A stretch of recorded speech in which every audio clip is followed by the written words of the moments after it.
shift at Westlake Memorial Hospital for 17 years. Most nurses don't last 6 months on nights.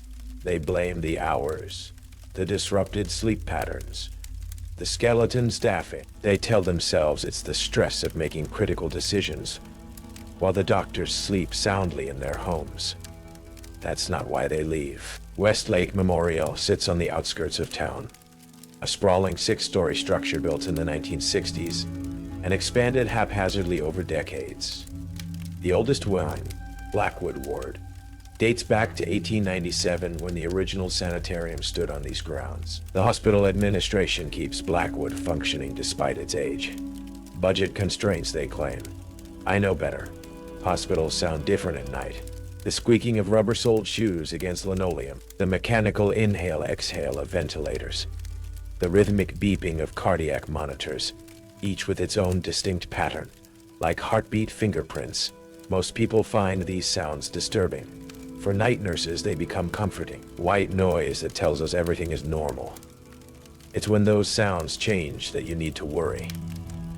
I started at Westlake because my mother worked here before me. Nosing runs in my family. 3 generations of women who've worn the uniform, who've navigated the delicate boundary between life and death. My mother spent 30 years on day shift, retired with a pension and a gold watch. Never experienced what happens after midnight. Never had to learn the rules. She doesn't understand why I drink before bed, why my hands sometimes shake when I talk about work, why I lie in my bedroom windows with salt. The hospital has 4 wings, 6 floors, and 200 beds. Night shift staffing, 3 nurses per wing, 1 charge nurse for the whole hospital, 2 on-call doctors who usually sleep in the break room. Too few of us, spread across too much space. The administration knows this isn't safe. They don't care. When you're responsible for 30 patients with only 1 nursing assistant to help, you develop a 6th sense. You learn which rooms to check more frequently, which patients might crash, which ones might try to escape, which ones might change. The first time I noticed something was wrong happened during my 2nd month. 3:17. I know because I checked my watch when the monitors in rooms 301 through 312 simultaneously flatlined. I ran to the nearest room, expecting a dying patient, prepared to start CPR. Mrs. Chandler was sitting upright, eyeing me calmly, the disconnected monitor leads dangling from her bed. Her vital signs were perfect when I checked them manually. So were the vitals for the other 11 patients. All 12 had removed their monitor leads at precisely the same moment. None could explain why. I reported the incident to my supervisor. She attributed it to faulty wiring, to monitor glitches, to coincidence. Told me not to worry. But when my shift ended, she followed me to the parking lot and pressed a folded piece of paper into my hand.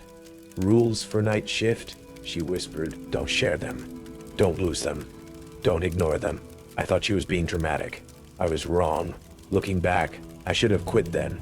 Found a day position at a different hospital, but by the time I understood what was happening at Westlake Memorial, it was already too late. Something about this place marks you, claims you. Once you've seen what walks these halls after midnight, you can never truly leave. If you're reading this, you've probably just accepted a position on night shift. The orientation didn't mention the special protocols, did it? The peculiarities of certain patients. The rooms you should avoid. They never do. Night shift has its own protocol, not the official policies in the employee handbook. Those are just basic nursing procedures. I'm talking about the other rules, the unwritten ones, the ones that keep you alive until morning. The ones that keep you alive until morning. I learned them gradually, painfully, one inexplicable incident at a time. But over the years, I formalized them. 3 critical rules that night nurses at Westlake Memorial need to follow. Rule 1. If a patient looks at you but has no pupils, pretend not to notice. Rule 2. If a patient who was in a coma suddenly speaks, do not engage in conversation. Rule 3. If all the patients sit up at the same time, turn off the lights and hide. Simple, straightforward, non-negotiable. Follow them, and you might survive until retirement. Break them, and well, there's a reason we have such high turnover. Like what happened to Nurse Davidson. She transferred to nights from the pediatric ward. Excellent credentials, impeccable references, completely unprepared for Westlake after dark. I tried to warn her, to explain how things worked, but she dismissed me with professional courtesy. I appreciate your concern, she said, but I've been nursing for 20 years. I think I can handle a night shift. Her third night, she was assigned to Blackwood Ward, the oldest section, where the most incidents occur. Around 2 a.m., she paged me, her voice tight with controlled panic. "Diane, could you come check on the patient in 108? Something's wrong with his eyes." I knew immediately what she'd encountered. "Just note his vitals and move on to the next patient," I advised. "Don't mention the eyes, but his pupils are completely gone. Just white where the iris and pupil should be. He might be having a neurological event." I closed my eyes, dread settling into my stomach. "Has he looked directly at you?" "Yes, he's tracking my movements. That's what's so strange. He can clearly see. But there's nothing there to see with. Listen to me," I said urgently. "Leave the room calmly. Don't run. Don't show fear. Then go to the supply closet on the second floor and wait for me." She laughed nervously. "You can't be serious. This patient needs Emma." I cut her off. "Rule 1. If a patient looks at you but has no pupils, pretend not to notice. You've already broken it by acknowledging what you saw. Now we need damage control." "This is ridiculous. I'm calling Dr. Winters." The line went dead. I rushed to Blackwood Ward, taking the stairs because the elevators are unpredictable after midnight. By the time I arrived, Nurse Davidson was nowhere to be found. Room 108 was empty. Bed neatly made, no sign of a patient or his chart. We found her 3 hours later in the basement radiology department, performing a neurological assessment on an empty gurney, talking and recording vitals for a patient who wasn't there. When we tried to lead her away, she became hysterical, insisting she could see the patient clearly, an elderly man with no pupils who kept whispering her name. The official report cited acute stress reaction. She was transferred to day shift, then administrative work, then quietly let go. I heard she's working at a clinic in Arizona now. Doesn't remember her time at Westlake. Doesn't remember me. Probably for the best. The day staff doesn't experience these things. For them, Westlake is just another understaffed, overworked hospital. They complain about demanding patients, about inadequate resources, about administrative bureaucracy. They've never had to check vital signs on a patient whose face keeps changing when they look away. Never had to silently back out of a room when a comatose patient starts reciting their childhood address. The A shift handles medication errors, difficult family members, and the occasional code blue. Our job is different. We're not just caring for the sick and injured. We're managing the boundary between worlds. A boundary that thins dangerously between 1 a.m. and 5 a.m. 7 nurses have disappeared from night shift since I started. 12 more quit without notice. 3 had psychotic breaks. The official report cites stress, sleep deprivation, personal issues. Administration doesn't investigate too deeply. They just keep hiring replacements. The director of nursing once called me into her office and asked why I've stayed so long. I told her I needed the shift differential. She studied me for a long moment, then nodded like she understood something deeper. "Some nurses belong here," she said. "Others don't." I've often wondered what she meant by that. Whether she knows. Sometimes I catch her lingering outside certain rooms during shift change, her expression unreadable as she stares at patients who shouldn't be able to stare back.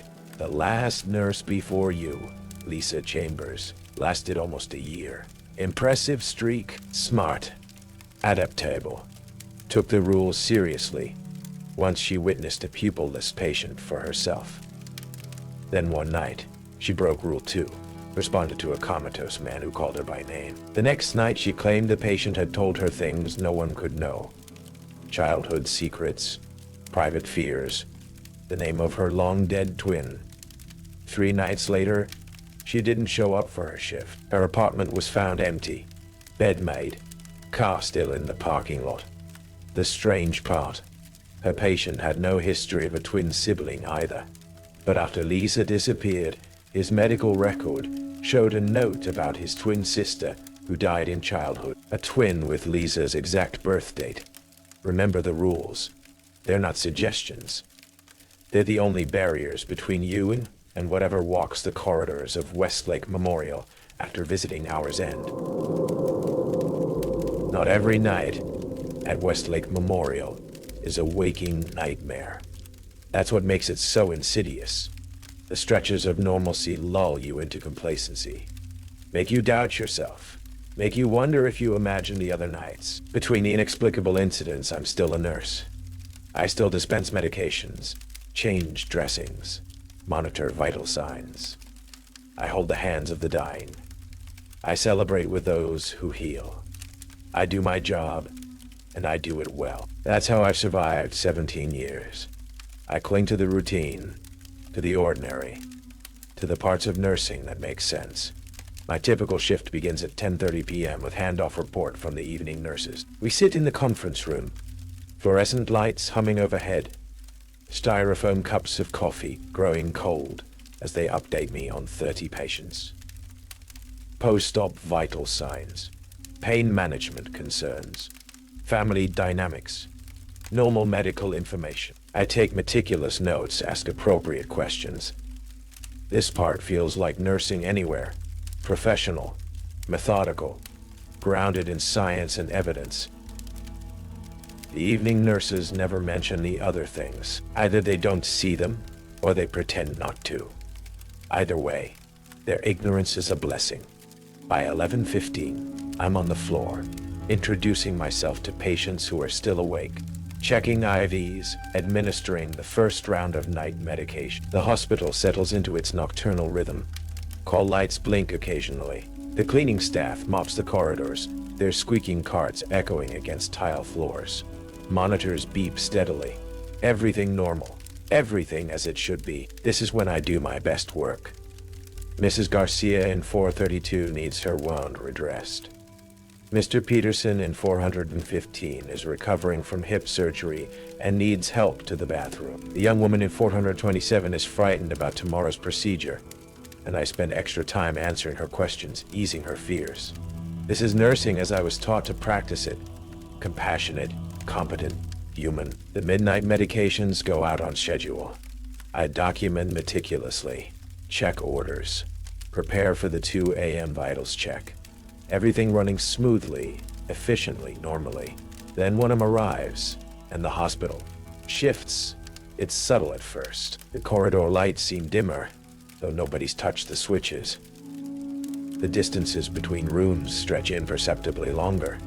The monitors continue beeping, but their rhythms desynchronize, creating discordant patterns that set my teeth on edge. This is when I start my special protocols. The ones I've developed through years of trial and error. I wear a small silver charm around my neck. Nothing religious, just something old, something with history. I've noticed they respect age. I keep a pen with red ink in my pocket. Never use it for charting. Just keep it there. I don't look directly into darkened rooms before entering. Always turn the lights on first. Small precautions.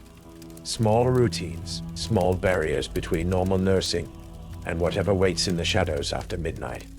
By 2 a.m., the strangeness escalates. Call lights blink in rooms where patients are heavily sedated. The temperature drops in certain corridors. Always the same ones. Always by exactly 11 degrees. The smell changes.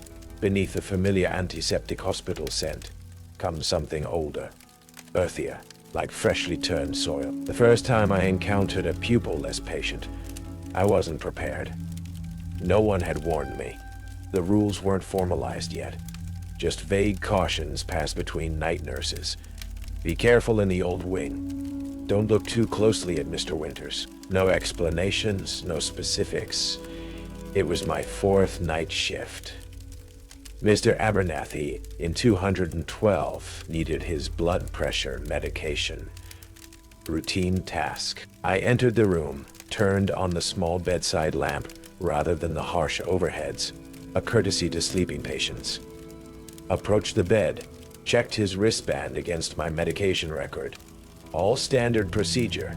Mr. Abernathy, I spoke softly. I have your blood pressure medicine. He opened his eyes, turned to look at me, and my blood froze in my veins. His eyes were white, completely white. No pupils, no irises. Just blank white orbs that somehow tracked my movements with terrible precision. Nurse Diane, he said. My name tag not visible in the dim light. Your mother worked here too, didn't she?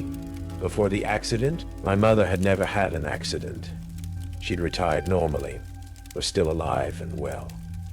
I did what any rational healthcare professional would do. I assumed he was experiencing some neurological event. A stroke, perhaps, or a reaction to medication. I pressed the call button for assistance and leaned closer to check his pupils with my pen light. His hand shot out, fingers closing around my wrist with impossible strength for an 87-year-old cardiac patient. His grip was ice cold, the skin dry like paper.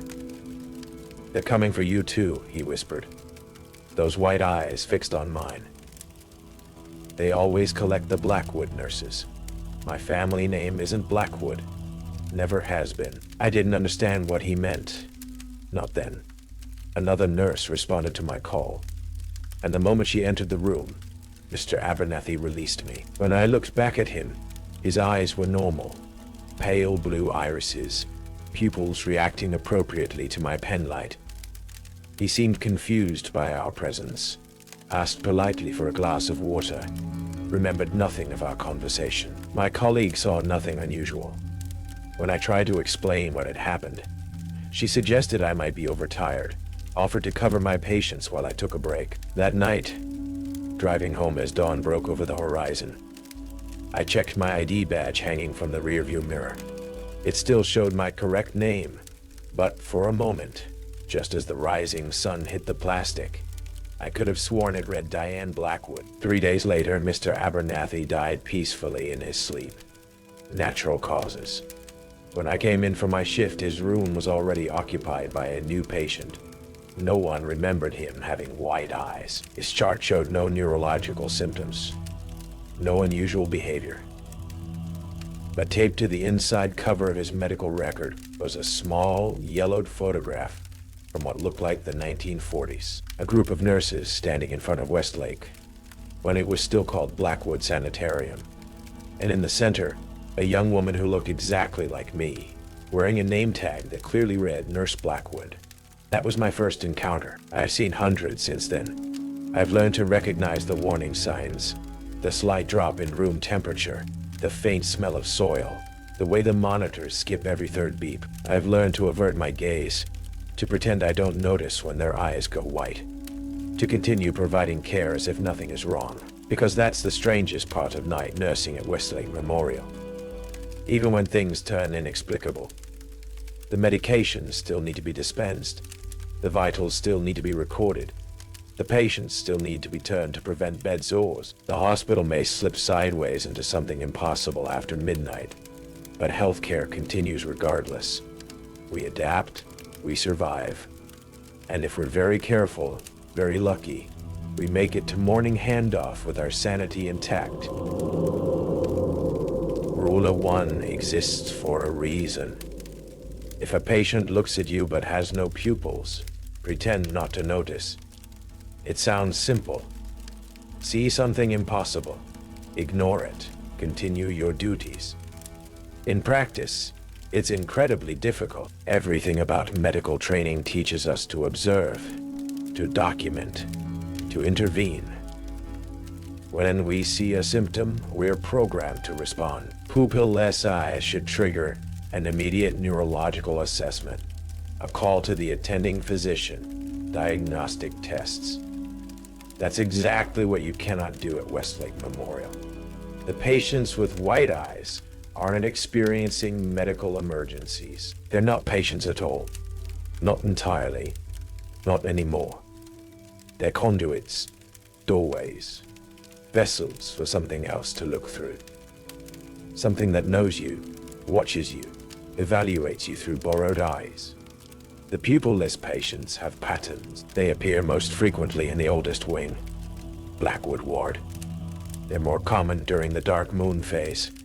They increase in number during the anniversary week of the hospital's founding. They're never children, never younger than 25, as if whatever uses them respects certain boundaries. Their medical charts offer clues if you know what to look for. Birth dates that don't match their apparent ages. Admission dates that conflict with hospital records. Next of kin listed as people who died decades ago. Small inconsistencies that day shift never notices, that the doctors explain away as clerical errors. 6 years ago, a nurse named Michael Reed transferred to nights from the emergency department. Trauma nurse, former military medic, confident to the point of arrogance. "I've treated patients in active war zones," he said during orientation. "Nothing in this hospital scares me." I tried to explain that the pupil-less weren't dangerous if handled correctly, that acknowledging them, documenting them, treating their condition as medical, that was what triggered escalation. Michael didn't believe me, not until his 5th night, when he encountered Mrs. Winters in 307. He entered her room for 2 a.m. vitals, standard procedure. Found her sitting upright in bed, awake despite the sedatives she'd been given for her fractured femur. He later told me her eyes were normal when he first approached, dark brown with appropriate pupillary response. Then she spoke his name, his full name, Michael Andrew Reed, not visible on his badge, which only showed M. Reed, RN. When he looked up from the blood pressure cuff, her eyes had changed, white, pupil-less, fixed on him with terrible intensity. Michael did everything wrong. He asked her about her eyes. Documented possible neurological event in her chart, called the on-call physician, performed a detailed assessment, including pupillary response tests, treated it as a medical emergency. By the time I answered his page for assistance, it was too late. I found him standing perfectly still beside Mrs. Winters' bed, staring into those white eyes, his vital signs chart dangling from limp fingers. His face was blank, eyes wide, breathing so shallow I had to check his carotid pulse to confirm he was alive. "Michael," I said, carefully keeping my gaze away from Mrs. Winters, "we need to leave the room now." No response. I touched his arm, ice cold. "They're showing me things," he whispered. "In the basement, under the basement, the original foundation, the first hospital." Mrs. Winters smiled, an expression that didn't belong on her elderly face. Too wide, too knowing. "He sees now," she said, her voice layered with others, deep and high simultaneously, an impossible chorus of voices emanating from one throat. "He understands what lies beneath." I knew better than to acknowledge her words. Instead, I focused on Michael, physically turning him away from the bed, guiding him toward the door. "Medical emergency in 307, I said loudly, for the benefit of anyone who might be listening. "Patient experiencing possible stroke symptoms. Nurse Reed, please call a code." The theatrical performance was for Mrs. Winters, or whatever was looking through her eyes. I had to maintain the pretense that this was a normal medical situation, that I hadn't noticed anything unusual. It worked, barely. Once in the hallway, Michael collapsed against the wall, shaking uncontrollably. I led him to the break room, gave him water, waited for the color to return to his face. "What the hell was that?" he finally asked. "Rule 1, I replied. "If a patient looks at you but has no pupils, pretend not to notice." Her eyes, he struggled to find words. They showed me things. The hospital, but different. Older. There were rooms that don't exist anymore. Procedures that. He shuddered. They don't teach those in medical school. "What else did you see?" I kept my voice neutral, professional, though my heart was racing. "Tunnels under the basement. A room with a stone table, medical records with my name on them. But the dates were from 1932. He looked up at me, eyes haunted. And you were there. Younger, different uniform, but it was you. The name tag said Blackwood. I finished for him. Nurse Blackwood. He nodded slowly. What's happening here, Diane? I don't know everything, I admitted. But I know the rules keep us safe. You broke Rule 1. You acknowledged what you saw. You tried to document it, treat it. That's when they show you things. When they start taking interest in you. The next morning, Mrs. Winters had normal brown eyes. No recollection of the night's events. Her chart showed no record of Michael's documentation. The pages had been replaced with fresh ones. The handwriting an imperfect imitation of his. Michael transferred to day shift the following week. Lasted 3 months before quitting nursing altogether. Last I heard, he was tending bar in another state, as far from any hospital as he could get. I've encountered 17 pupil-less patients this month alone. An unusually high number. Something's changing at Westlake Memorial. The boundaries are thinning. The white-eyed ones are watching with greater intensity, greater purpose. Last week I checked on Mr. Collins in room 224. Found him awake. Those terrible white eyes fixed on the ceiling. I carefully avoided looking directly at him. Took his vitals with practiced efficiency. Made notes in his chart without commenting on his appearance. As I turned to leave, he spoke in that layered voice. The voice that isn't entirely human. The girl was right about you, Nurse Blackwood. You've lasted longer than the others, but time's running out. I continued writing in his chart, giving no indication I'd heard anything unusual. Rule 1. We're waiting for you in the basement, he continued. In the records room. Your file is nearly complete. I finished my notes, hung the chart back on its hook, and left the room without responding. Perfect professional indifference. But that night, I went to the basement. Not the modern hospital basement with its laundry facilities and storage rooms. The old basement. The original foundation of Blackwood Sanitarium. Now sealed off behind a maintenance door marked danger. Do not enter. The lock was broken. The door slightly ajar. As if someone, or something, had recently visited. I didn't go in. I know better. But I caught a glimpse through the opening. Stone walls slick with moisture. Stairs descending into darkness. And at the bottom, a faint light. The smell of soil and antiseptic drifted upward, along with something else. The rustling sound of papers being sorted, of files being opened and closed. Someone was down there reviewing records. My records, perhaps. I replaced the broken lock with a new one from maintenance. Reported the door as a safety hazard. But I know the new lock won't keep them contained for long. Nothing does. They've been here since the beginning. Watching through borrowed eyes, waiting for something. Collecting information. Collecting us. The pupil-less patients are their windows. Their way of seeing into our world while they prepare for whatever comes next. So remember Rule 1. When you see those white eyes tracking you across the room, when you feel that terrible gaze evaluating your every movement, pretend you don't notice. Continue your duties. Act normal. And whatever you do, don't look too long into those empty white eyes.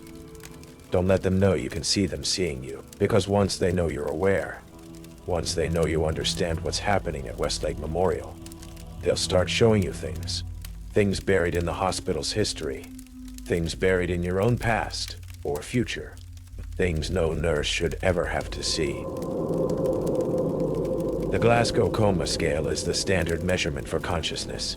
It assesses eye response, verbal response, and motor response. A score of 15 means fully alert. A score of 3 means deep coma. Medical science is precise about these distinctions. It's supposed to be reliable. At Westlake Memorial, between 1 a.m. and 5 a.m., the Glasgow scale becomes meaningless. Rule 2 exists because we've learned the hard way. If a patient who was in a coma suddenly speaks, do not engage in conversation. Comatose patients don't speak, can't speak. Their brain activity doesn't support consciousness, let alone complex communication. That's what the textbooks say, what the monitors confirm, what medical science insists upon. But at Westlake, especially in Blackwood Ward, science has limitations. The speaking coma patients have their own patterns. Unlike the pupilless ones, they only communicate between 3:0 and 4:15 a.m. The deepest part of night. They speak in their normal voices, not the layered chorus of the white-eyed ones. They remember things they shouldn't know. Details about your life, your history, your fears. And unlike the pupilless patients, they're actively trying to engage you. That's what makes them dangerous. They want you to respond, to acknowledge them, to converse. Those who do rarely last another week on night shift. Dr. James Reynolds was the first physician to document an encounter, though document isn't quite accurate, since his notes disappeared from the medical record within hours. Only his personal journal preserved what happened, discovered in his locker after he failed to return from rounds one February night. Reynolds was covering night shift when a major pileup on the highway brought in multiple traumas. One patient, male, mid-30s, no identification, suffered catastrophic head injuries. CT scan showed extensive bleeding, brainstem damage, minimal activity. Glasgow Coma Scale 3. The neurosurgeon declared him unlikely to survive the night, made him DNR, and moved on to more salvageable patients. Around 3:20 a.m., Reynolds entered the room to pronounce time of death. The monitoring equipment had already been disconnected, standard practice for end-of-life comfort care. The patient should have been brain dead minutes from cardiac death. According to Reynolds' journal, the patient opened his eyes as he approached the bed. Not unusual. Agonal reflexes can mimic consciousness. But then the patient spoke, calling Reynolds by name, though they'd never met, and the doctor wasn't wearing an ID badge. "Dr. Reynolds," the patient said in a perfectly clear voice, "I've been waiting for you. We have your wife's test results." Reynolds' wife had been experiencing concerning symptoms.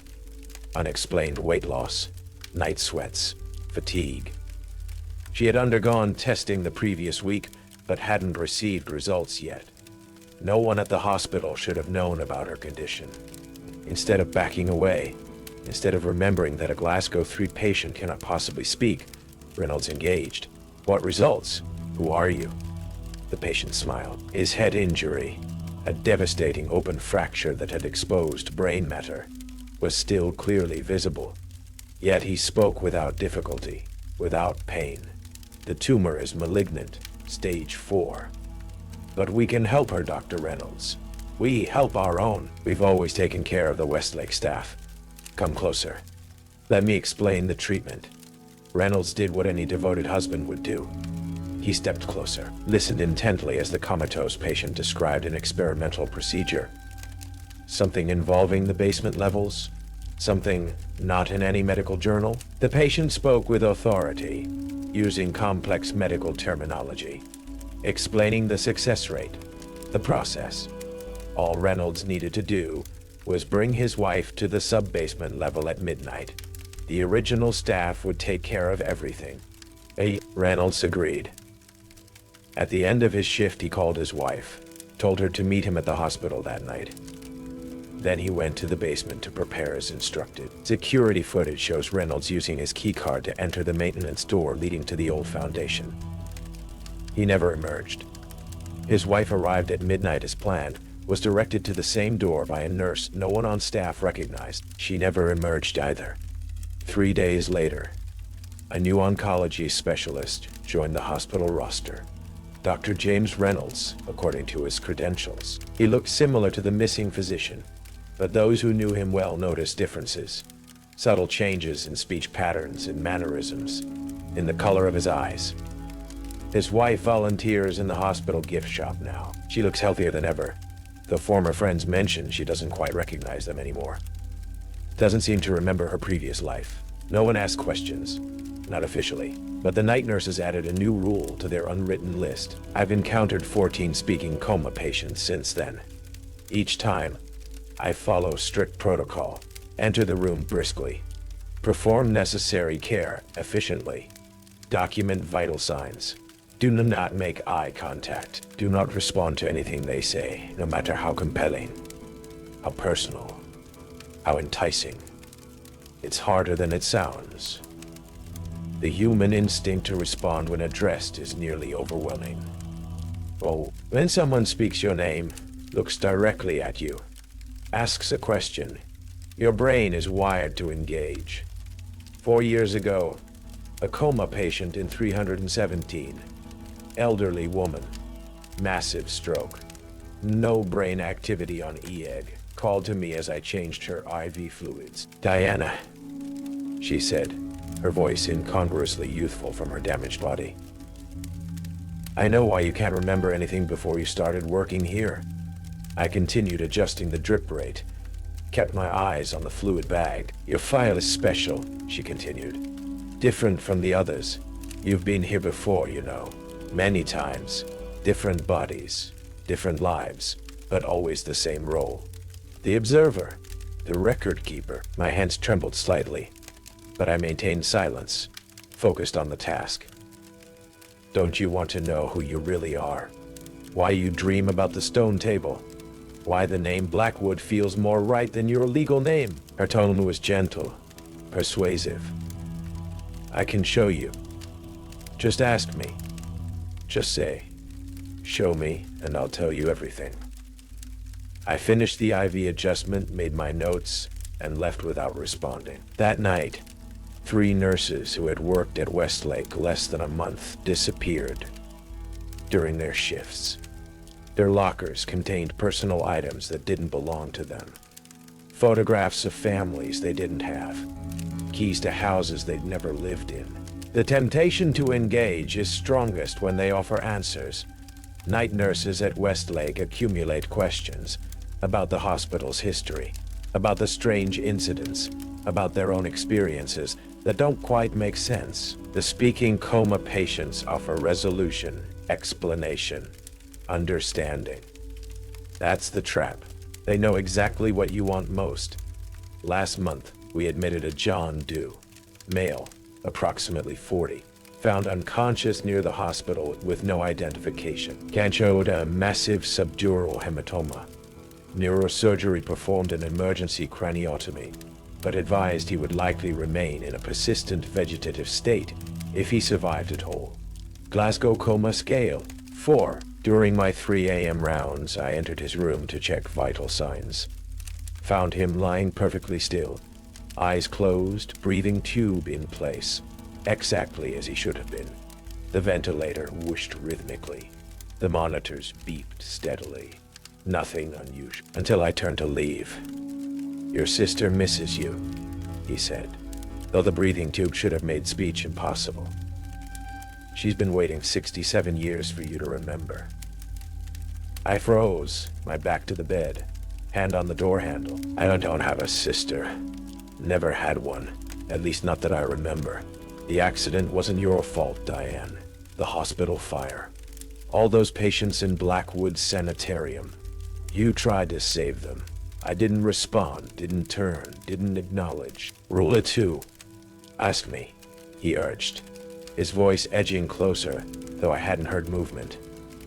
"Ask me about the fire, about your sister, about why you keep coming back to this place life after life." I opened the door, stepped into the hallway, closed it firmly behind me, leaned against the wall, heart pounding, fighting the overwhelming urge to go back in, to ask, to know. The next morning, John Doe was exactly as medical science said he should be. Deeply comatose, unresponsive, intubated. The day nurse reported no changes overnight. The neurologist noted continued poor prognosis in his chart, but taped inside my locker was a photograph I'd never seen before. Black and white, dated 1952. 2 nurses in old-fashioned uniforms standing in front of Blackwood Sanitarium. One was the version of me I'd seen before in other impossible photographs. The other, younger, smaller, but with the same eyes, same features, had a name tag reading Sarah Blackwood. My sister, in a life I don't remember.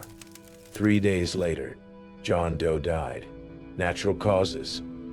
Expected outcome given his injuries. But as we prepared his body for the morgue, I noticed something clutched in his right hand. A small, charred fragment of fabric. The corner of a nurse's cap, with the letter is embroidered in faded thread. I didn't take it. Didn't report it. Some artifacts from the night shift are best left undisturbed. Remember Rule 2. The coma patients want you to engage because engagement forms a connection, opens a door, gives them access to something beyond your understanding, and whatever speaks through those unconscious patients, whatever knowledge they offer, whatever truths they promise, the price is always higher than you're prepared to pay. Rule 3 is the rarest occurrence at Westlake Memorial. It's also the most dangerous. If all of the patients sit up at the same time, turn off the lights and hide. In my 17 years on night shift, I've experienced this phenomenon exactly 8 times. Each incident was preceded by warning signs. If you know what to look for, each time those who followed the rules survived. Those who didn't. The hospital keeps no official record of these incidents. Security footage disappears. Witness reports are altered or discarded. Staff who speak too openly about what they've seen are transferred. Their memories sometimes altered in ways I don't understand. But night nurses remember. We pass the knowledge down, protect each other with our silence and vigilance. The synchronized events follow a pattern. They only occur during the dark moon phase.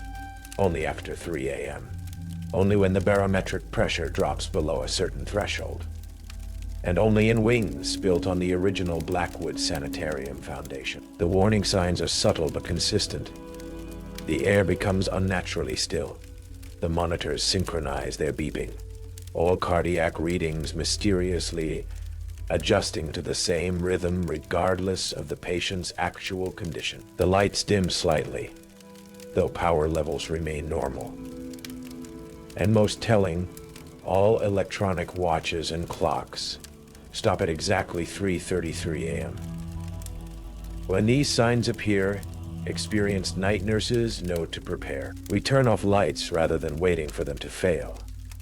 We find hiding places, supply closets, utility rooms, abandoned patient bathrooms, places with doors that lock from the inside, places where we've stashed emergency supplies, flashlights that don't work during an event, but provide comfort nonetheless, bottles of water, sometimes alcohol, though we never admit to that breach of protocol.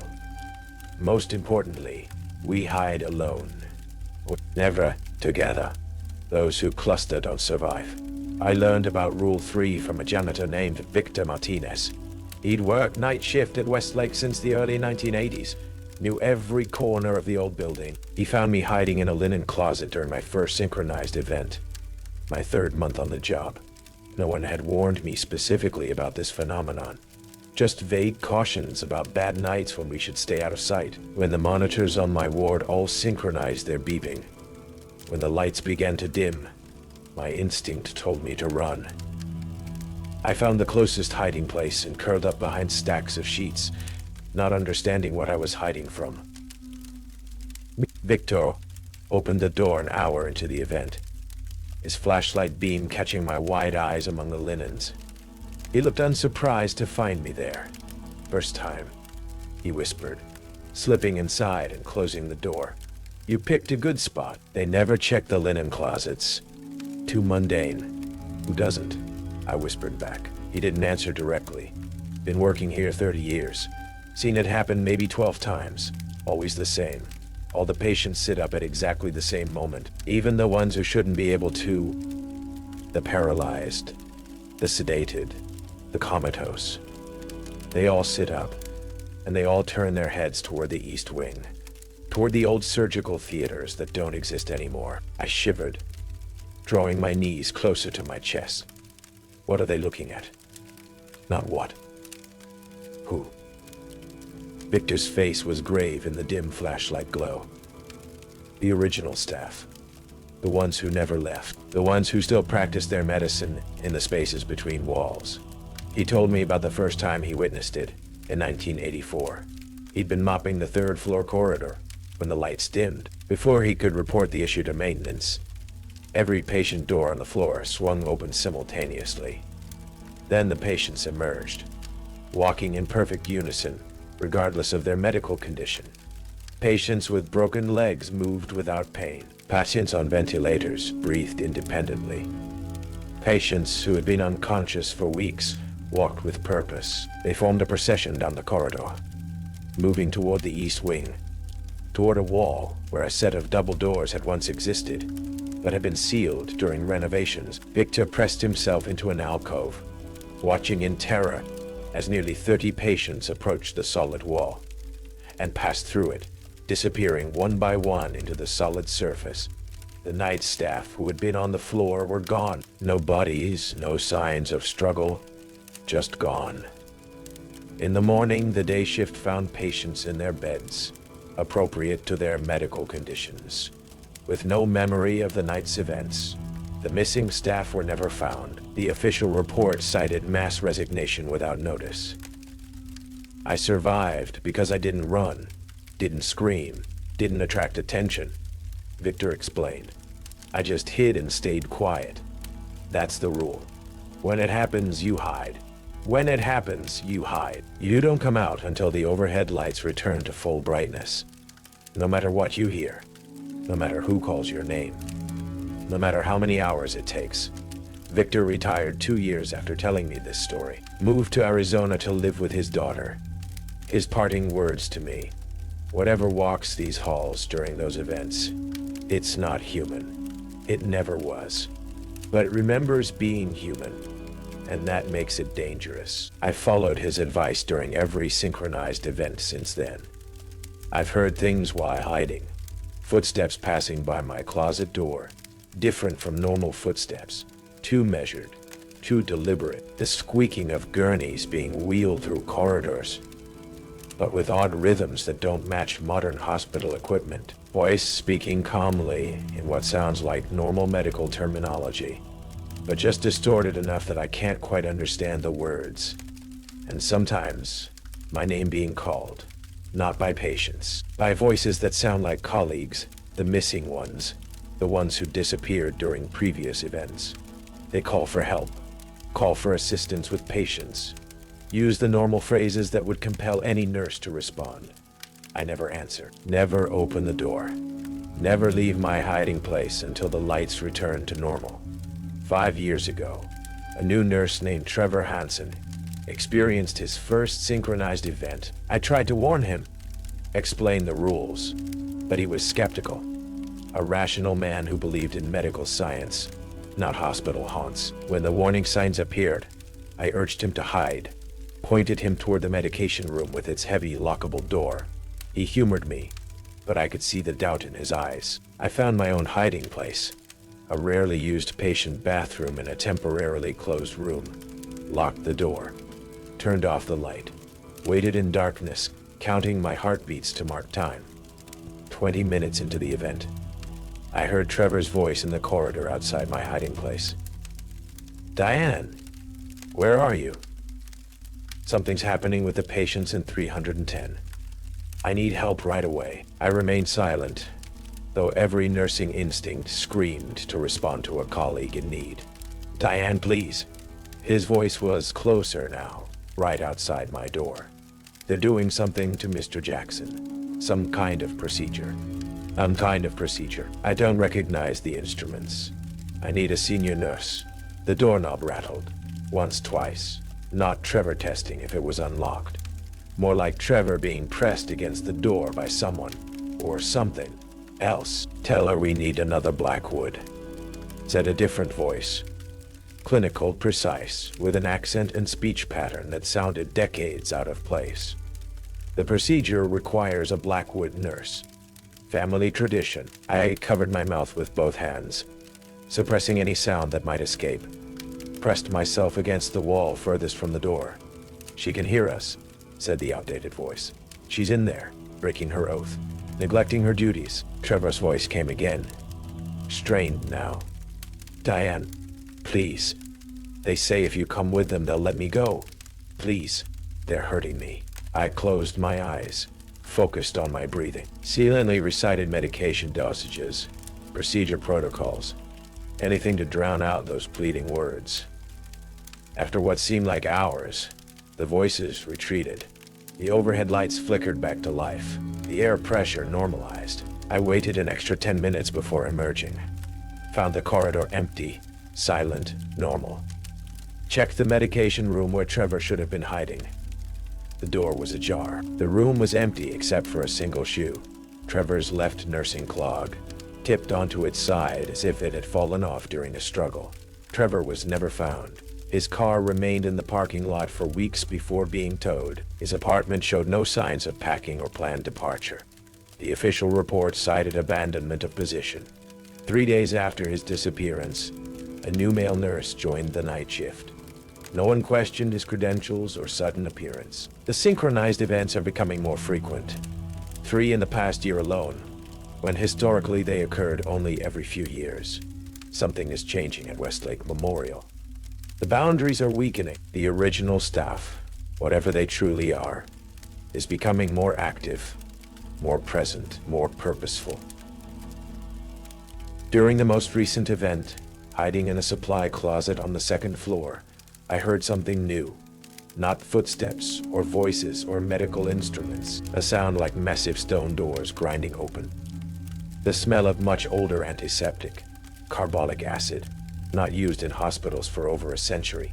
And beneath it, the scent of soil and formaldehyde. When the event ended and I emerged from hiding, I found a trail of damp footprints leading from the elevator to the sealed maintenance door. Bare feet, too many sets to count, the moisture leaving dark impressions on the tile floor. The footprints ended at the door, or perhaps continued beyond it, into the original foundation where the first hospital stood. I reported the water hazard to maintenance, said nothing about the distinctive shape of bare footprints. By morning, all traces had been mopped away, but the maintenance door had a new lock, a heavy antique brass mechanism that hadn't been there the day before. The key hung in the nursing station, large and ornate, with the name Blackwood engraved on the fob. No one on day shift noticed the new lock. No one questioned the key that hadn't existed previously, but every night nurse understood its significance. A boundary had been crossed. A door that had been sealed was now accessible again. I haven't used the key, won't use it. Some doors are meant to stay closed. Some thresholds are never meant to be crossed. But I keep it close. Moved it from the nursing station to my personal locker. Not to use, to prevent others from using it. Remember Rule 3. When the signs appear, when the air stills and the monitors synchronize, and the clock stop at 3:33 a.m. Turn off the lights. Find a place to hide. Lock the door. Stay silent, and no matter who calls your name, no matter how familiar the voice, no matter how urgent the medical emergency described, do not answer. Do not emerge. Do not follow the procession of patients to whatever waits behind the walls of Westlake Memorial. Because some hospital rounds are not meant for the living. Hospital administration has a pattern with new hires for night shift. They start in the newer wings, away from Blackwood Ward. They get the stable patients, the routine cases. They're eased into the darkness gradually. It's not kindness, it's practicality, higher retention rates. This pattern was broken when Emma Thorne arrived, fresh from nursing school with honors, specialized training in neurological care. Emma was assigned directly to night shift in Blackwood Ward. When I questioned this placement, the nursing director just smiled thinly and said, she requested it specifically. Said she had a special interest in the ward's history. Alarm bells should have rung immediately. No one requests Blackwood. No one seeks out its history.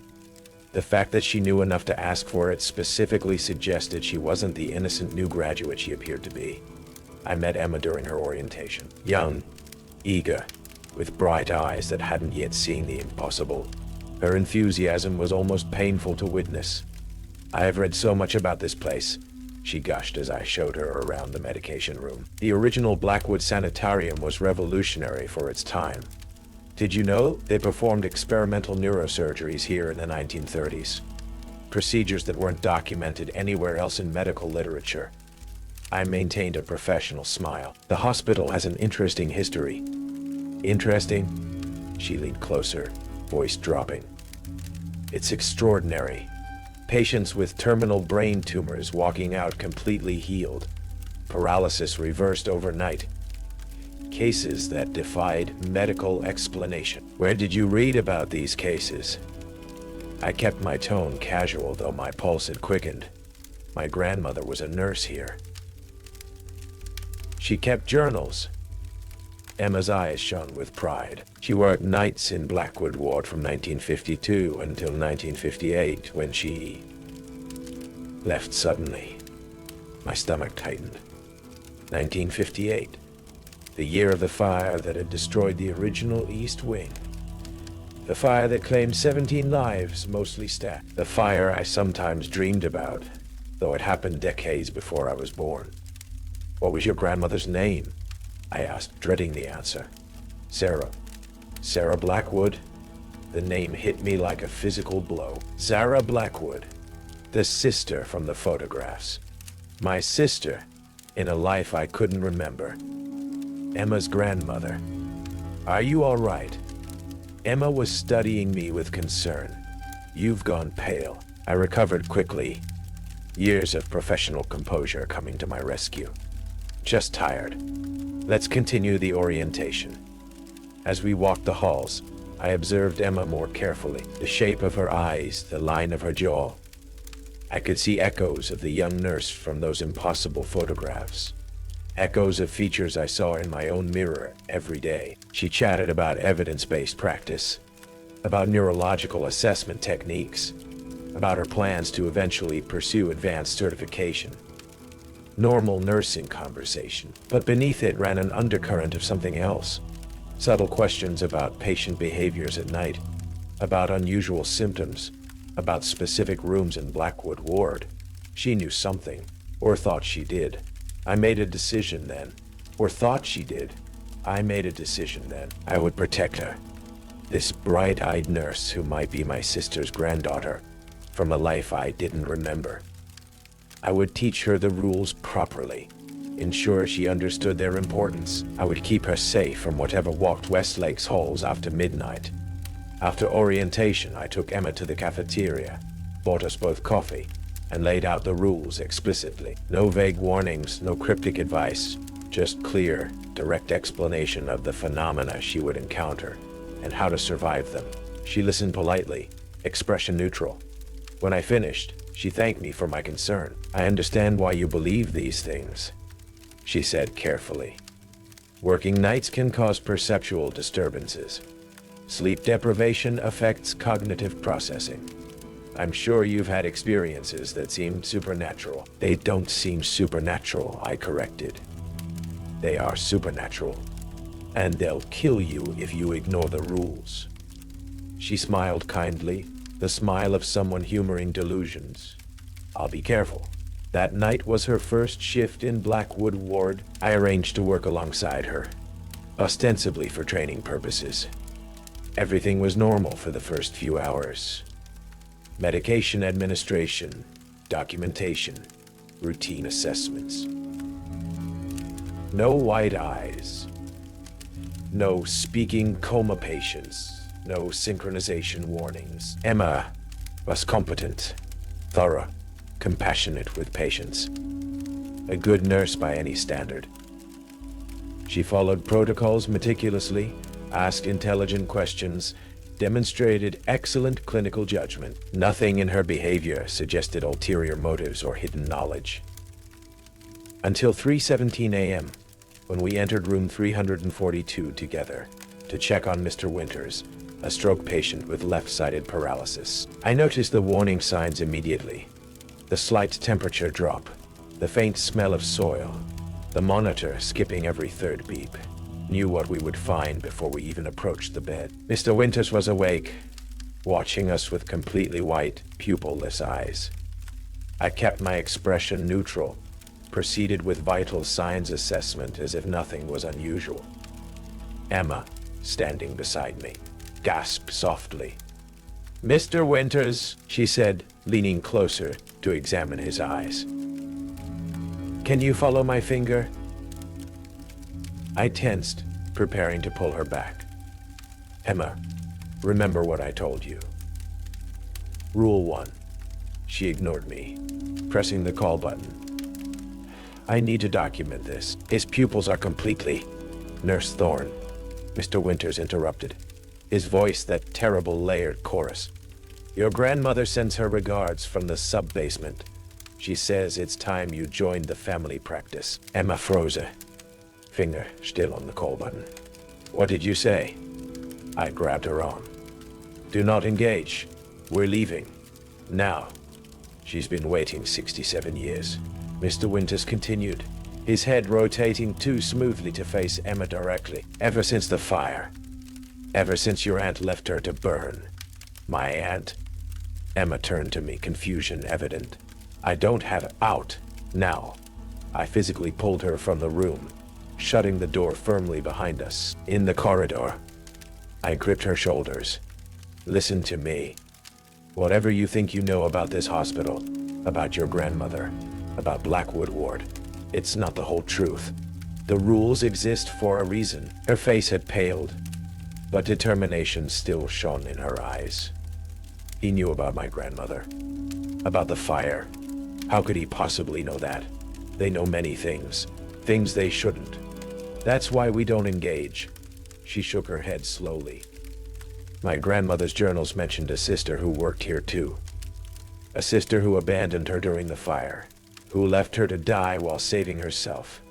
Her eyes narrowed. "She never mentioned a name." "Emma, please," I rarely begged, but I did now. "Follow the rules. Stay alive. We can discuss your grandmother's journals after the shift." She seemed to collect herself, nodded once. "All right, I'll be careful." For the remainder of the shift, she was subdued but professional, followed protocols, avoided engaging with anything unusual. When morning came, she changed into street clothes and left without further discussion of Mr. Winters or her grandmother. I hoped she was processing, reconsidering her skepticism. I was wrong. The next night, Emma arrived with a determined gleam in her eyes and a worn leather journal in her bag. "I've been reading my grandmother's accounts more carefully," she said before I could speak. She documented everything that happened in Blackwood Ward. Everything, including detailed descriptions of the white-eyed patients, the speaking coma patients, and something she called the gathering of the original staff. My breath caught. She was describing the 3 phenomena we'd codified into rules. "Then you understand the danger," I said. "I understand there's something extraordinary happening here." She leaned closer. "Something medically unprecedented. My grandmother believed the original Blackwood physicians had discovered something beyond conventional medicine. A treatment modality that could cure anything. Emma, she called it transcendence. Moving consciousness between bodies, preserving essential neural patterns across physical deaths." Her eyes shone with academic fervor. "Do you realize what this could mean for neuroscience? For our understanding of consciousness itself? It means death for anyone who interferes." I said flatly. "Your grandmother, what happened to her after the fire?" Emma hesitated. "She survived, but she was never the same. Extensive burn scarring, traumatic brain injury. She lived in a care facility until she died in 1992. And her journals, did they continue after the fire?" Another hesitation. "No. My father found them in her belongings after she died. The last entry was the day before the fire. So you don't know what she experienced that night. What really happens during these events. That's why I'm here," she admitted. "To continue her research. To document what she couldn't." I closed my eyes briefly, understanding washing over me. Emma hadn't come to Westlake Memorial for a nursing position. She'd come for answers, for proof of her grandmother's claims, for scientific validation of the impossible. For the next 3 nights, I watched Emma carefully. She followed the rules outwardly. avoided engaging with pupil-less patients, maintained professional distance from unusually alert coma patients. But I caught her making notes in her grandmother's journal, setting up small recording devices in patient rooms, taking photographs of patient charts with her phone. She was documenting everything, creating evidence, breaking the most fundamental rule of Westlake Memorial. What happens after midnight stays hidden. On her 5th night, I discovered a small camera hidden in room 342, Mr. Winter's room. When confronted, Emma was unapologetic. "We need evidence," she insisted.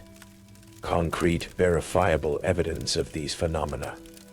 Once documented, we could pursue legitimate research protocols, ethics committee approval." "There will be no research," I interrupted. "No documentation, no evidence. The hospital doesn't want these things known, Emma. Neither do the original staff."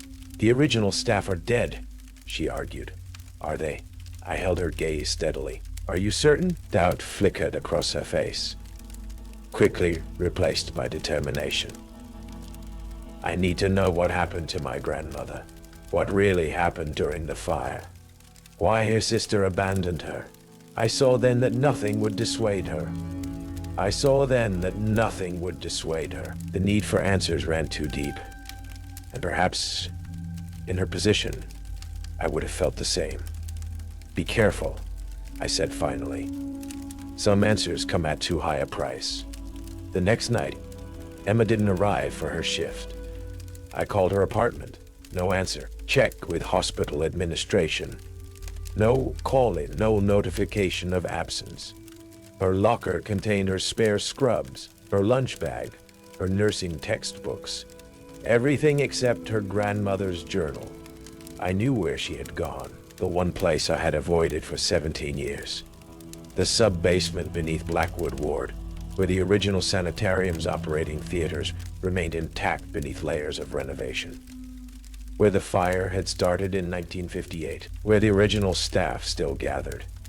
Where Sarah Blackwood had been left to burn by a sister she trusted. I took the antique key from my locker, weighing it in my palm. The brass felt unnaturally warm, as if recently handled. The name Blackwood seemed to pulse slightly in the fluorescent light. Emma had gone looking for answers about her grandmother, about Sarah Blackwood, about me, though she didn't yet understand that connection. I had no choice. I had to follow. The maintenance door to the sub-basement was already unlocked when I arrived, the antique mechanism hanging open, as if recently used. The corridor beyond was dark, but not completely. A faint amber glow emanated from somewhere deep below, casting just enough light to see the stone steps descending into darkness. The air smelled wrong. Not the antiseptic sterility of a modern hospital, but the harsh carbolic acid of Victorian medicine, mixed with the earthier sense of ether and formaldehyde. Beneath it all, the smell of old smoke, as if the fire that had consumed this section 67 years ago still smoldered somewhere in the walls. I should have called security. Should have reported a missing nurse, organized a proper search, but I knew institutional procedures wouldn't help Emma now, wouldn't save her from whatever waited below.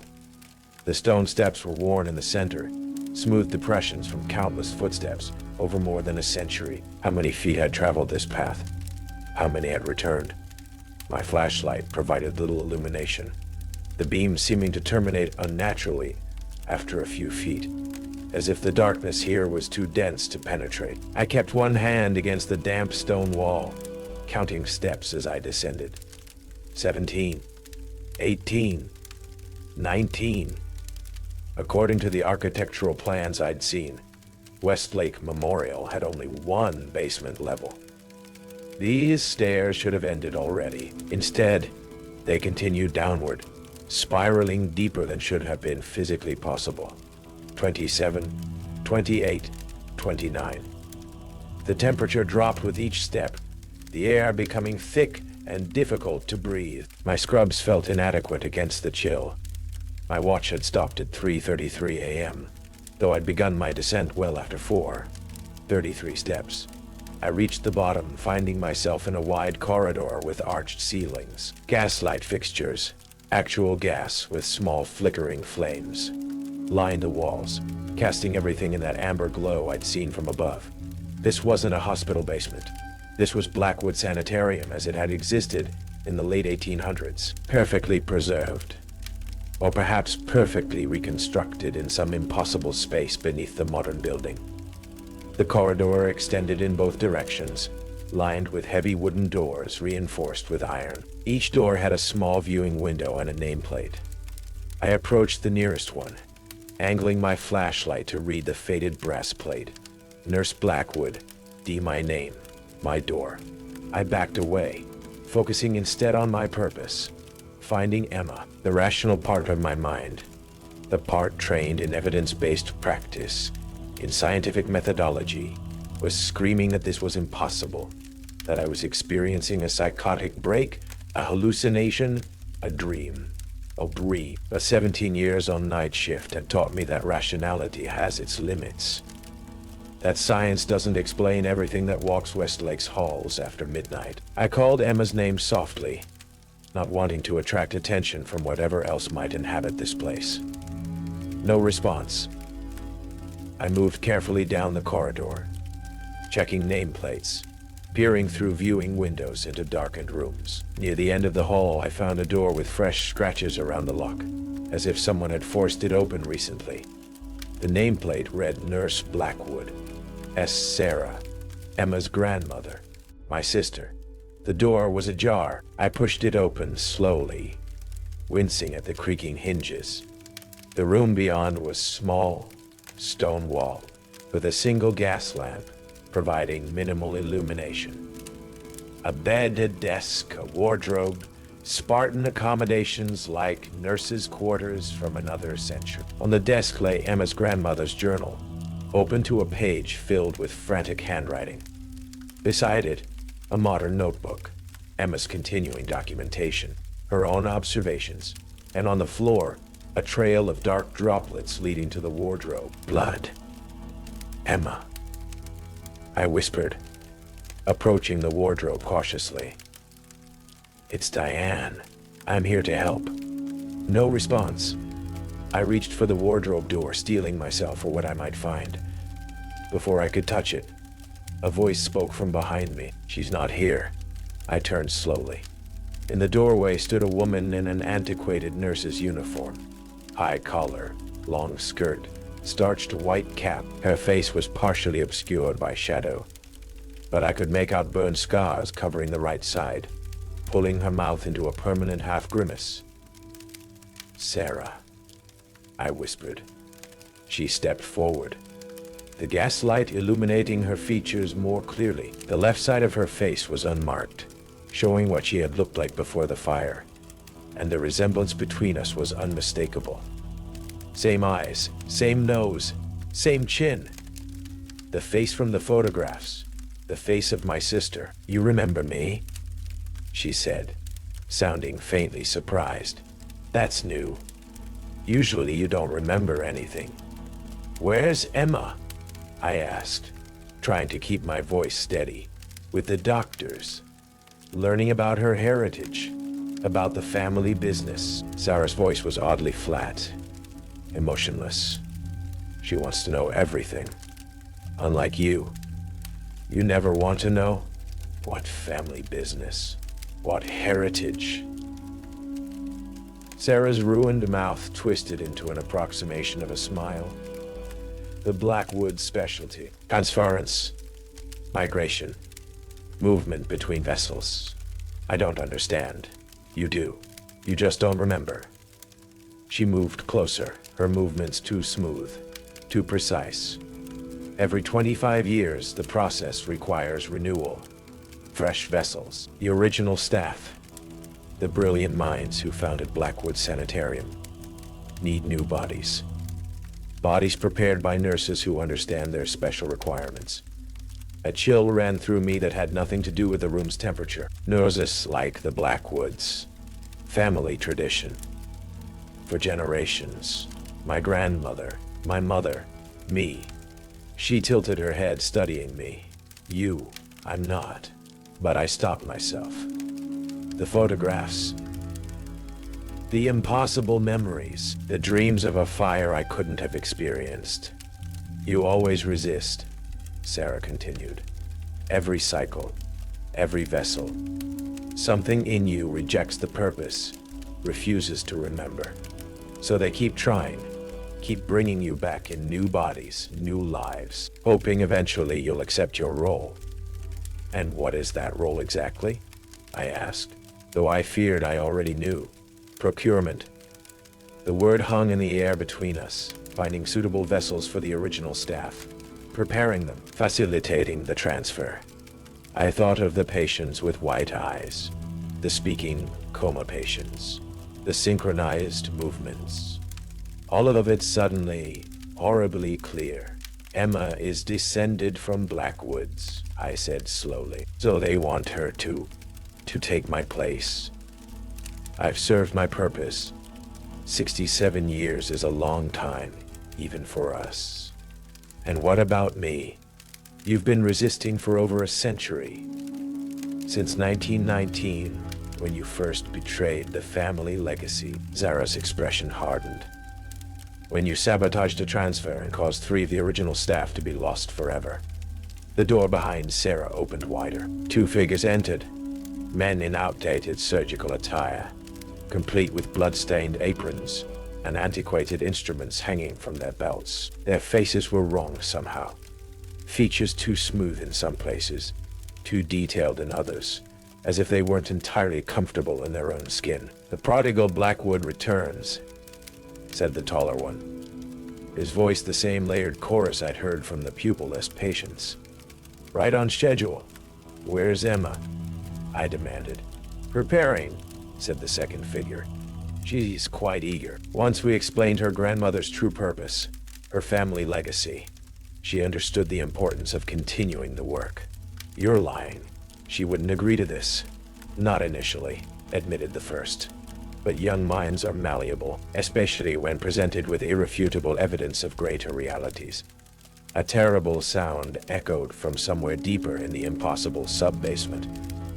A prolonged, terrified scream that I recognized immediately as Emma's voice. What are you doing to her? I moved forward, only to be blocked by Sarah. The same thing they did to me when I began, she said calmly. The same thing they tried to do to you multiple times. Synchronization, alignment, preparation to serve as interface between worlds. The scream came again, more desperate this time, accompanied by the mechanical sounds of old surgical equipment. The unmistakable whir of a hand-cranked bone saw. They're hurting her, I said, pushing past Sarah toward the door. I won't let this happen. You can't stop it, said the taller figure, blocking my path. The cycle continues with or without your participation. It always has. Something shifted in that moment. A realization, a memory, a knowing that bubbled up from whatever past lives I couldn't remember. I knew exactly what was happening to Emma, what would happen to the patients above if I didn't intervene. I also knew exactly what had triggered every synchronized event I'd experienced over 17 years. It wasn't random, it wasn't meaningless. It was preparation, harvesting. The original staff collecting new vessels from among the patients. Above us at that very moment, I knew all the patients in Blackwood Ward would be sitting up simultaneously. The white-eyed vessels, the speaking coma patients, all synchronized, all preparing to receive the consciousness of the original staff. Doctors and nurses who had discovered the secret of transferring consciousness between bodies over a century ago, who had been living that way ever since, prolonging their existence through new vessels, through us, through the patients. A hospital-wide alarm suddenly blared. The code blue alert, reserved for cardiac arrest events. But this was different. It kept sounding continuous and unrelenting, more urgent than a standard emergency. The third rule is in effect, said Sarah, a note of satisfaction in her voice. All vessels are ready to receive. After tonight, Blackwood Sanitarium will be fully restored. In purpose, if not in architecture. I had seconds to decide, to act. to break a cycle that had apparently been repeating for over a century. I lunged past the surgical figures, dodging their grasping hands, and ran toward the source of Emma's screams. The corridor stretched before me, impossibly long, lined with more doors, more nameplates, more history I couldn't remember. At the end stood a set of double doors marked Surgical Theater, one in faded gold letters. I burst through them without hesitation. The room beyond was a Victorian operating theater. Tiered seating surrounding a central stone table where Emma lay strapped down. Her scrubs were placed with a white cotton gown. Around her stood 5 figures in surgical attire, their faces hidden behind antiquated masks. Archaic equipment lined the walls, cranial drills, bone saws, electrical apparatus that predated modern medicine. "Stop!" I shouted. "This ends now." The figures turned as one, their movements too synchronized to be natural. The tallest stepped forward, removing his surgical mask to reveal a face assembled from mismatched features, parts from different people, different eras, all fused together in an approximation of humanity. "Norza Blackwood," he said, his voice that same impossible chorus, right on time. "The procedure requires both sisters." "I'm not your nurse," I said. "Neither is Emma. You always say that. Every cycle, every vessel." He sounded almost tired. "Yet here you are, generation after generation." The Blackwood nurses always returned to serve. Emma's eyes found mine, wide with terror. "Diane," she gasped. "They're going to put someone else in my body. Something that isn't human anymore." "I know." I moved toward her, but 2 of the surgical figures blocked my path. "I'm going to get you out of here." The lead surgeon sighed, the sound echoing as if coming from multiple throats. "This has become tedious. Bring her to the second table. The preparation will proceed with both vessels simultaneously." The figures moved toward me with unnatural speed. I backed away, searching desperately for a weapon, an escape route, anything. My eyes fell on an antique electrical panel on the wall, copper switches and primitive wiring exposed. Next to it, a gas valve for the surgical theater's lighting. I remembered the fire of 1958, the fire that Sarah had survived. The fire that Sarah had survived. The fire I'd supposedly left her to die in. Some cycles are meant to be broken. I lunged for the panel, pulling the main electrical switch while simultaneously opening the gas valve to its fullest extent. Sparks erupted from the ancient wiring, igniting the flowing gas with a whoosh of blue flame. The surgical figures shrieked, not in human voices, but in layered, overlapping frequencies that hurt my ears. They moved toward me, their coordinated precision suddenly fractured by panic. I dodged them, running to Emma and frantically working to unfasten her restraints. "We have to leave, now." The flames were spreading rapidly, consuming the ancient wood and fabric of the operating theater. The figures scattered, some attempting to extinguish the fire, others fleeing through rear doors I hadn't noticed. Emma gasped as I freed her final restraint. "Your sister, we can't leave her." I turned to find Sarah standing in the doorway, watching the flames with an expression almost like peace. "Go," she said. "Break the cycle, for both of us. Come with us," I urged, helping Emma to her feet. Sarah shook her head, the burned side of her face catching the firelight. "I can't leave. I'm bound to this place. Have been since 1958. She looked directly at me. "But you can free us both. Burn it all down, just like before." The flames were climbing the walls now, consuming ancient papers and specimens stored on high shelves. The heat was becoming unbearable. "What happens if the original staff dies?" I asked, supporting Emma as we moved toward the exit. "Really dies, with no vessels to transfer to." "Freedom," Sarah said simply. "For all of us, for the patients, for the hospital." I hesitated, torn between escaping and ensuring the fire did its work. Sarah made the decision for me, pushing us both through the door.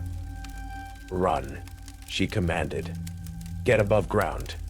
Make sure no one comes down to help them. Emma and I fled down the corridor, back toward the stone stairs.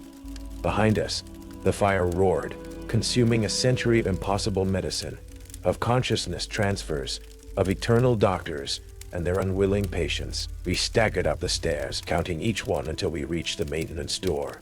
It swung open at our approach, admitting us back into the modern hospital. The alarms were still blaring. The corridor lights flashed emergency red, but something had changed. The weight of the air, the quality of the shadows.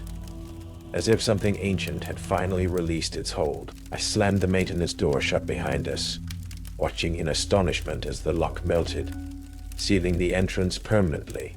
"What happens now?" Emma asked, her voice hoarse from screaming. "Now," I said, guiding her toward the nursing station. "We survive until morning, and then we never speak of this again." The code blue alarms suddenly silenced. The emergency light stopped flashing, returning to normal fluorescent brightness. From the patient rooms came confused voices, normal voices, people waking from what they would remember as strange dreams. When the day shift arrived at 7 a.m., they found nothing unusual, except Emma's and my disheveled appearance, which we attributed to a difficult night with multiple code events. The patients were stable. The charts were normal. No one mentioned white eyes or speaking coma patients or synchronized movements. No one remembered the fire in a sub-basement that shouldn't have existed. But I remembered. And as Emma and I sat in the cafeteria after our shift, both clutching coffee cups with shaking hands, I knew she remembered too. "My grandmother's journal," she said suddenly. "It's still down there. Let it burn," I replied. "Some records aren't meant to be kept. The original staff, are they really gone?"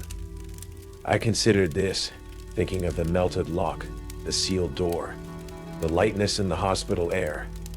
I don't know, but I think the cycle is broken, at least this cycle. Emma nodded slowly. "And Sarah? Your sister? I think she's free now. I hope she's free." We sat in silence for several minutes, processing what we had experienced, what we had survived. Finally, Emma spoke again. "Will you tell me? About the past lives, about being a Blackwood, about everything Sarah said?" "I don't remember most of it," I admitted. "Just flashes, dreams, photographs that shouldn't exist." "But you believe it? That you've been here before? That we're related somehow." I met her eyes. So similar to my own, to Sarah's. "I believe something impossible has been happening at Westlake Memorial for over a century. I believe we just ended it, and I believe some questions are better left unanswered." Emma didn't argue. The experience in the operating theater had shaken her scientific certainty, her pursuit of documentation and evidence. Some horrors transcend the need for proof. We finished our coffee and walked to the parking lot together, emerging into bright morning sunshine that seemed to wash away the night's darkness. Before we parted, Emma asked one final question. "Are there still rules for night shift?" I considered this carefully. "Be vigilant. Trust your instincts. And if anything unusual happens, document it," she suggested with a wry smile. "No," I said firmly. "Run." 2 weeks after the fire in the sub-basement, I found a manila envelope in my locker. Inside was a single sheet of hospital letterhead dated June 17, 1958, the day before the historical Blackwood Sanitarium fire. The yellowed paper contained a brief message. "When the cycle breaks, check the east wall of the old records room. SB Sarah Blackwood's initials." A message left 67 years ago for me to find now. Emma and I met our shifts and located the old records room, now used for storage. Behind rows of supply shelves on the east wall, we discovered a recessed panel. Inside was a leather-bound medical record with my name. Blackwood, Diane E. and dates that spanned from 1919 to 1932. The first entry described my admission, following a severe psychological breakdown, after witnessing impossible medical procedures and interfering with a consciousness transfer. The treatment notes detailed years of therapy designed to make me accept my role as a Blackwood nurse. The final entry recommended complete memory suppression with regular renewal treatments every 25 years. A wooden box contained photographs of women who looked exactly like me, wearing nursing uniforms from different eras, 1919, 1932, 1946, all bearing the name Blackwood. In many photos stood Sarah, my sister through multiple lifetimes. "They weren't reincarnating you," Emma said. "They were transferring your consciousness to new bodies." A letter from Sarah explained everything. Westlake Memorial wasn't just a hospital. It was a prison. The original Blackwood Sanitarium staff had discovered consciousness transfer technology, making a pact with something ancient that existed between worlds. The Blackwood nurses had been bound to this pact for generations. "My sister has been fighting for over a century," Sarah wrote. "The original staff fears her because she's the only one who broke free of the family obligation." The letter's final message to me: "Make the hospital reject them, Diane. You'll know how when the time comes." As if in answer, the lights flickered 3 times. A distant alarm sounded. The distinctive bell of Blackwood Sanitarium calling nurses to surgery. I felt my consciousness separating from my body, hovering just outside my physical form. Emma experienced the same effect. "They're trying to take us back," I said, "reclaiming their vessels." I knew what to do. We gathered the evidence and hurried to operating room 1, the most advanced, sterile environment in the hospital.